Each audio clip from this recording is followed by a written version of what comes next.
তুফান মুভিতে সাকিব খানকে জিজ্ঞাসা করা হয়েছিল তুই কি চাস, উত্তরে সে বলেছিল পুরো দেশ। এক্স্যাক্টলি এই সিনটা কেজিএফ মুভিতেও ছিল।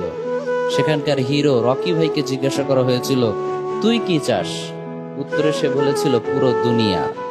তার মানে সেম সেম বাট ডিফারেন্ট।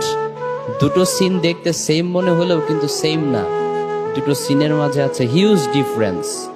একজনের ডিজায়ার হচ্ছে ছোট্ট একটা দেশ জয় করা, আরেকজনের ডিজায়ার হচ্ছে পুরো বিশ্ব জয় করা। আমি তো সোশ্যাল মিডিয়াতে খুব একটা অ্যাক্টিভ থাকি না। আমার পার্সোনাল অ্যাসিস্ট্যান্ট আমাকে একটা মিমি দেখালো যেখানে এই দুই সিনেমার ডায়লগকে কম্পেয়ার করা হয়েছে। তো আই রিয়েলাইজড যে ডিজায়ার যদি এত ছোট হয় তাহলে তো হবে না, উই শুড ড্রিম বিগ। যুবক ভাইদেরকে একটা মেসেজ আমি ড্রপ করতে চাই, সেটা হচ্ছে you should always dream big. তোমার ডিজায়ার বড় হতে হবে, ড্রিম